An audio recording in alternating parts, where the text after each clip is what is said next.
I'm Katie Kempner, and welcome to Perspectives here at Advertising Week. Perspectives is a series of inspiring conversations with remarkable working women who are leading busy and exciting lives. And my next guest is really a terrific example of that. Please welcome Abigail Posner from Google. Welcome. Thank you so much. I'm so excited to be here. So let's start first by talking about the first thing you do, or one of the things you do, and your job at Google. Yes, I call it my day job. Your day job. I actually am fortunate enough to run a number of strategy teams. So my title is Head of Strategy at Google's brand unit. And what do you do there? Well, I get to work with many different types of clients who want to build out their brand story in the digital space, mostly on YouTube. So a number of my teams help them by gleaning insights from our data and turning that into creative ideas for them. And part of what you work on is, explain it to me because I'll get it wrong. Sure. Empathy around digital? No, humanity around digital. So yeah, I mean, in order for us to really help our clients build the right communications in the different platforms that we have, they really have to understand how we engage and why we engage with the platforms that we do, whether it's our phones or YouTube or VR. They all mean different things to us. So one of the areas that we probe is the nature of our relationship to these different places and spaces, because they're different and, quite frankly, can be quite deep. So that is one area that we use to glean those insights and help our clients. So one of my goals with Perspectives has always been, well, it started out really for women trying to achieve some sort of balance in their work and personal lives, which I was quickly shut down by everybody I talked to because they didn't like the word balance. So whatever you call it, you have created a life that has a lot of different components to it. Yes. And seem to be doing it incredibly successfully and happily from what I see. Yeah. So I'd love to, if we could talk a little bit about some of the other things you do and how it all works together. Sure. You know, there's that saying, I've lived 9 lives. Like, my husband's lived 9 lives. He's done many different things in his life. I actually live 9 lives concurrently. And believe me, sometimes it gets a little messy. But in addition to my job at Google, I actually blog about fashion and beauty. I'm a public speaker, and so I have the privilege of going all over the world to talk to big audiences about creativity. I have a relationship with a Chinese publication, so I'm an influencer for them. And then of course I have 3 children that I'm trying to rear. Luckily they're all teenagers now, so that gives me a little bit more time, a little bit more flexibility to be expansive. I think that's really the way I capture it. It's not so much about balance, because I'm not really sure how to balance. I just say, I want to explore and I want to be expansive, and if something seems interesting to me and I can somehow work it with my schedule, I make it work. And what I'm finding too is that I can actually learn from all of these different aspects, all of these different 9 lives, and help the other 9 lives be successful from them. So it's not so much, I got to compartmentalize and I have to break, some time out of my schedule to then work on something else. In some ways they can become coexisting, and they seamlessly build upon each other. It's quite fascinating. I was reading the New York Times this morning, and there was an article on Elizabeth Murdoch and what she's doing with a new company of hers. And in it, she said, well, everything needs to stem out of what you know. Absolutely.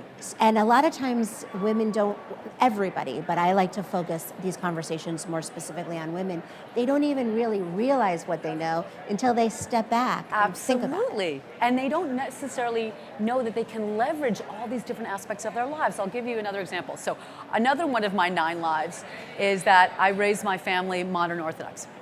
And I grew up going to yeshiva. Right? And that can sometimes be confusing to people. They don't understand how we can make it all work. And I remember when I went to college, and it was a secular college, and it was a little difficult to navigate the world being Orthodox Jew. There's certain things I could do and certain things I couldn't do. But at the same time, I had this treasure trove of knowledge that I could just pick from when I was writing a paper about something or arguing a case about something. So I was able to leverage something that seems totally distant and different from my everyday life, but it wasn't. You just have to make the connections. And quite frankly, that's where uniqueness and brilliance come from, is when you can connect these seemingly different worlds together, you come up with a new thought that no one else will have. Well, what would you say to young women who are here that do have these different interests and they listen to you and it sounds really exciting and fascinating, but at the same time, they're working in what they do now all day long, trying to make a difference? Yeah. I say, don't be afraid to be expansive. Don't be afraid to explore these other sides of yourself. Don't think of it, well, I'm a tech person or I'm an ad person, and does this fit into my trajectory plan, to become the best ad person or the best tech person or the best strategist.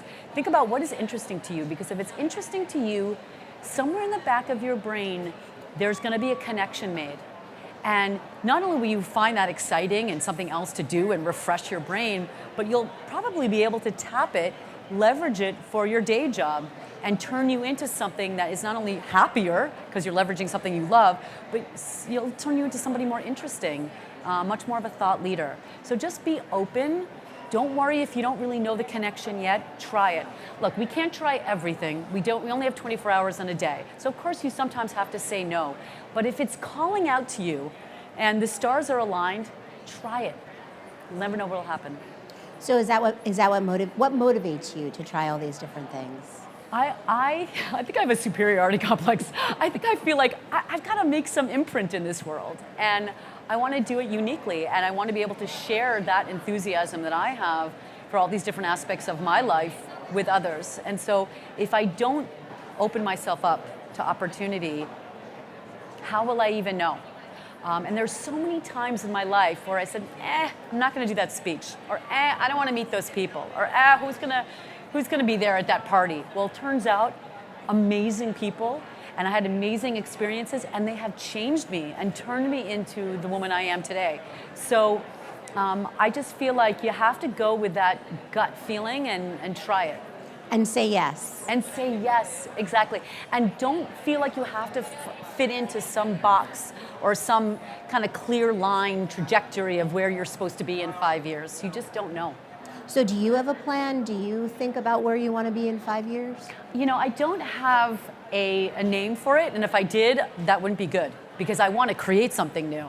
But I have a feeling. I have a feeling that I want to be projecting more of my what I've learned to others, help motivate people to be excited about what they can fulfill. And part of the path to that is actually writing a book about this notion of expansiveness and sharing that with others. Well, we'll look out for that book then. Thank you. So tell us very quickly about your beauty blog. Okay, well, one of the interests I've always had was around fashion and beauty since day one. And I just felt like, it was an interesting topic. And the way I actually got to it was I was working in the advertising business, and I was asked by a very big beauty corporation, about what makes American women love beauty. And I thought, oh my God, this is like a 5,000-page dissertation, but I'll take it on, right? I didn't say no, I said I'll take it on. And I went in and really got into it. And then you know what happened? Nothing.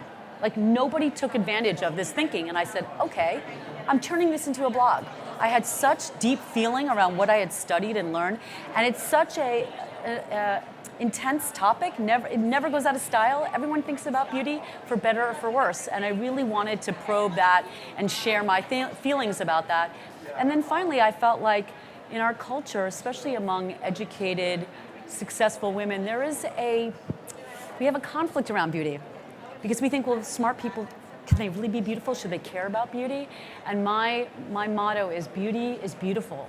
And we have to love it and not think of it in a disdainful way, but also not let it rule us either. So really have a natural and healthy relationship with beauty and what it can offer us. Which I think is especially difficult to do in this digital age, right? It is, and then we get mixed messages like, oh, you have to be beautiful, you have to look young, you have to be perfect.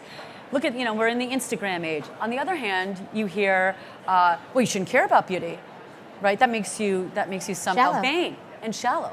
And the fact is, that is some prescribed thought coming from some cultural ethos that is not true. And if we just step back and say, look, if we actually engaged with beauty, saw it for what it was and loved it, then we wouldn't put it in these weird boxes that we seem to put it in, and we would relax about it. And we could choose how we want to feel and how we want to look without all of this extra stuff out there driving us nuts. Because I think that's the message on everything, right? As you're figuring out your career and your life, that you choose and you Yes. figure it out for yourself. Yes. That's what I'm hearing. from Yes, you. and stop ascribing values that other people have thrown at you. You can create your own set of values. It's totally fine, and it's liberating. So just to end, is there one piece of advice that has helped you through this interesting life you're leading that you could share with us? Yes. Well, follow what makes you happy. Follow the love. I studied anthropology in college, social anthropology, and people would say to me, well, what are you going to do with that? Well, meanwhile, I have taken this study of anthropology with me every single step of my career. I took it with me to advertising. I take it with me in my love for beauty and fashion. I take it with me in my public speaking, and I certainly take it with me even to this tech space, even to Google. So just follow your love and be open to other things that you love, because believe me, our brains are smart. We will be able to take what we love and incorporate it into whatever we do and make it uniquely ours. Well, you've certainly done that, and you're a great example of that. Thank you. Thank you for talking with us. It's my pleasure. Thank you so much. And thank you. Please tune in later for more perspectives here at Advertising Week.